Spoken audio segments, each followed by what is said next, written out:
My topic tonight is Lake Champlain. I love.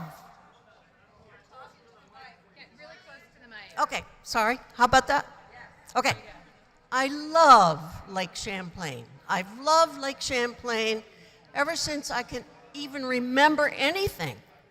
I was born and bred across the lake, right over there, Plattsburgh, New York, the youngest of 6 children and the only girl. And we used Lake Champlain. We had so much fun on Lake Champlain. We'd swim in it in the summer. We'd go playing on over at the municipal beach, it was called. My mother called it the miserable beach because we brought sand back into our nice clean house. And we made sand castles, we swam. I learned to swim very early in my life. And we had a boat. We had a little rowboat that had a freeboard about that much. And I'd take it out all by myself on exploring the bay. And gosh, every once in a while a squall would just come up out of nowhere. And that boat would get filled with water. And I felt very confident because I could swim. And my folks said, if the boat turns over, just hang on to it. It'll take you to shore. And that happened once or twice. But my favorite time on Lake Champlain when I was a little girl was in the wintertime. In the wintertime, I had a brother, the middle one. He had a Model A Ford back in the late 1930s. And we would go out on the ice. The lake was frozen all the way across in those days. And he'd zoom up his car, and then he'd jam on the brakes and go.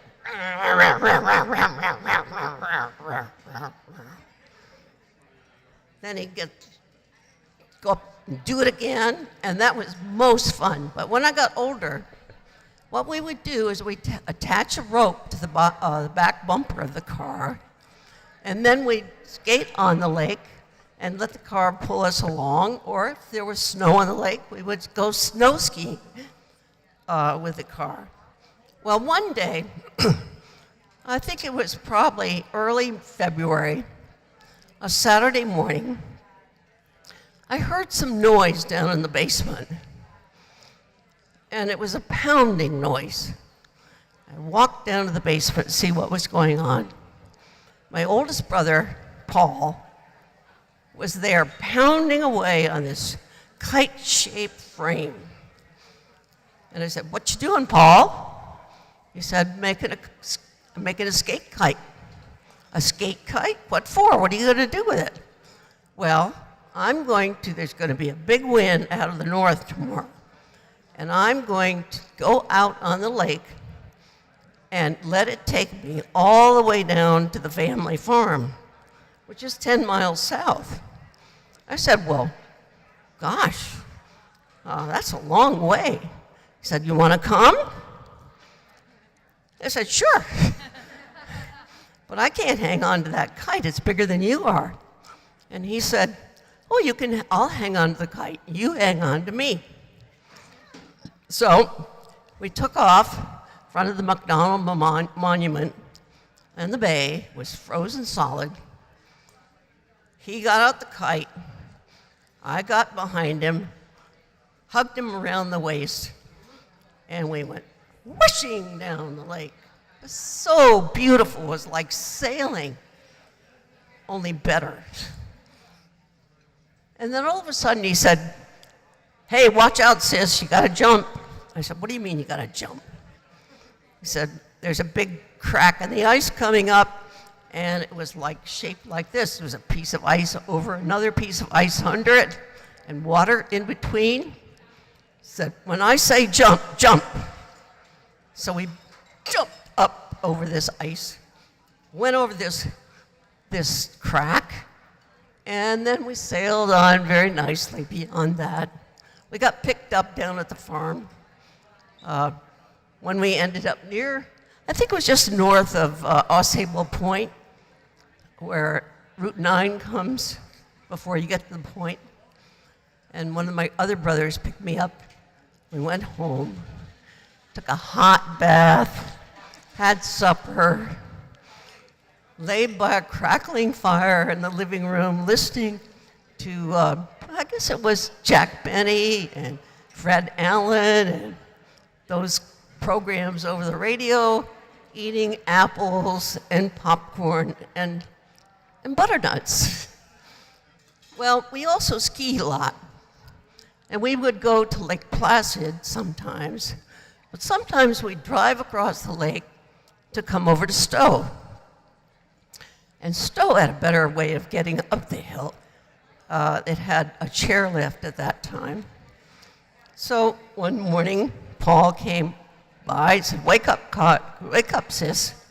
We're going over to Stowe to ski. Okay, we went over to Stowe, skied our legs off. Coming back, we got into the car, got onto the lake, and he said, hey, sis, do you want to drive? And I'd just gotten my learner's permit, and I said, oh, wow, I'd love to drive. So we got on the lake, and there I was. He hitched himself up to the back of the bumper, put his skates on. He was going to skate jor behind us. And I was driving, and I was trying to curve a little bit right, and curve a little bit left, just to give him a thrill. And all of a sudden, I happened to look around, and he said,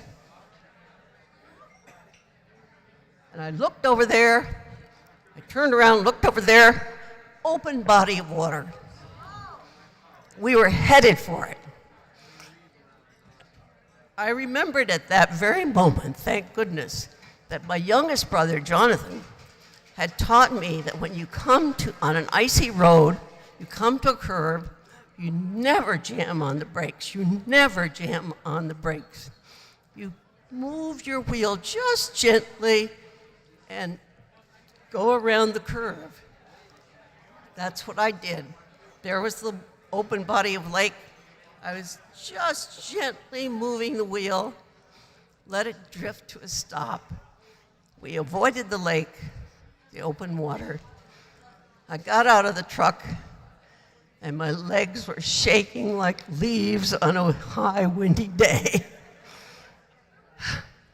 Anyway, we survived, and I still love that lake. I still love that lake. I live on a bluff overlooking it every morning. I wake up, I turn on my left side, I open my right eye, I look out there, and I see how the waves are moving and which way the wind is going. And I watch the birds getting their morning feed. And I especially look for that white peak of Whiteface, the very tippy top of Whiteface. On a nice clear day, you can see it. So I enjoy it now as an old person in my own way, this lovely work of moving art.